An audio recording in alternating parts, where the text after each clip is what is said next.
Since a couple of years, the security world is buzzing about HTTPS. But already early in the life of the internet, people realized that sensitive operations required extra security. In 1994, Netscape created the first version of SSL, the protocol that provides the security properties of HTTPS. It took them 2 tries to get it right, but in 1996 they released SSL version 3, which would remain secure until 2014. Even with this long history of HTTPS support, adoption has been slow. Everybody knew that networks were not secure and that HTTPS mattered, yet there was no substantial threat or danger. But then the Snowden revelations happened. Edward Snowden, a private contractor working for the NSA, revealed hidden surveillance programs carried out by state agencies. It turns out that they scoop up all unencrypted traffic they can get their hands on. The collected traffic serves purposes such as wide-scale surveillance programs. These revelations were a serious wake-up call for the tech industry. People realized that the security flaws in networks were being abused on a large scale, putting end users at risk. That's when things started to change. Browser vendors and major tech companies launched various initiatives to increase the use of HTTPS. Google announced that they would favor HTTPS sites over HTTP sites in their search results.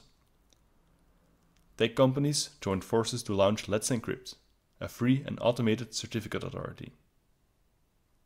And let's not forget about browsers, starting to push the use of HTTPS in various ways.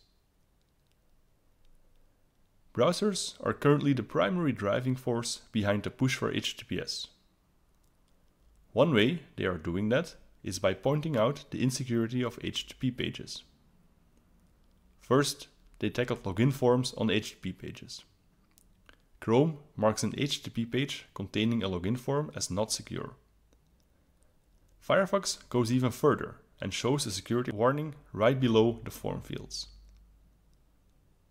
These measures aim to alarm users about this insecure behavior. In turn, this should trigger website owners to improve their security practices. It won't be long before browsers decide to mark all HTTP pages as insecure. Unfortunately, there will always be people that miss the point. A striking example is a website called oilandgasinternational.com. The changes in Firefox resulted in a security warning on their HTTP login form. In response, the company opened a bug report asking to revert this behavior. Their argument was that their custom security system has never been breached in 15 years.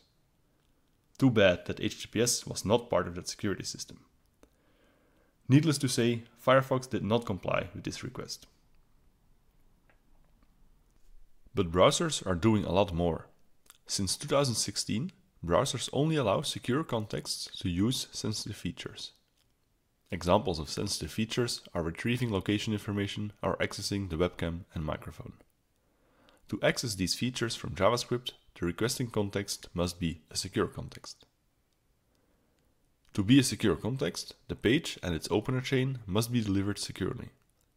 In practice, this comes down to loading content over HTTPS or from the local machine.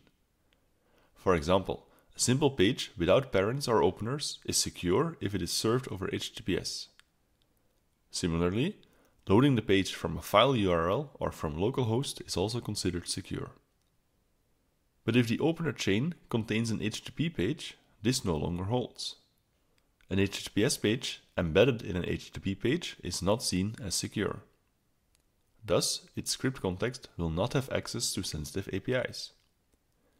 The same holds if an HTTP page opens a new tab or pop-up. Even if that page is served over HTTPS, it is not considered secure. Once everyone joined forces to push for an encrypted web, adoption rates skyrocketed.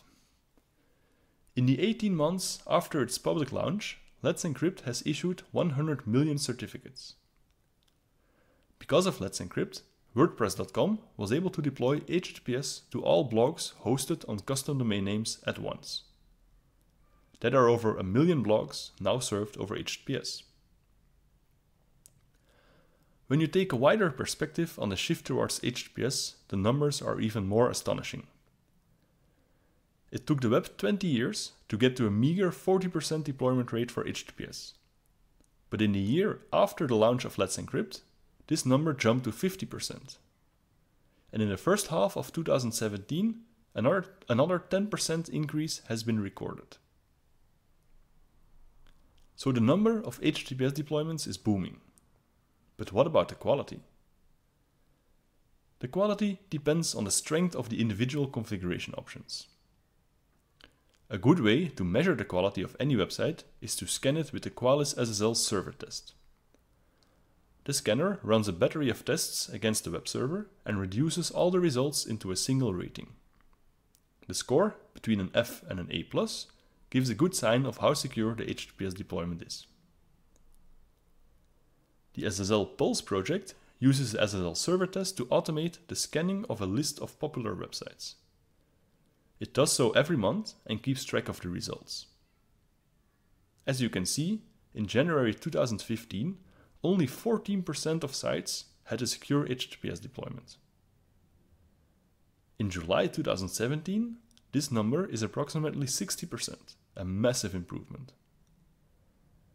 On the right of the images, you can see that the sites with an F grade went from 28% to 14%. People have been dreaming about an encrypted web for a long time, but now this dream is closer to reality than ever. As we have seen so far, protecting data in transit has become almost mandatory for any website. In the rest of this module, we will dive into the particular security properties of HTTPS. We also debunk a few common misconceptions that stifle HTTPS adoption. During the hands-on sessions, you will deploy HTTPS yourself on our training application.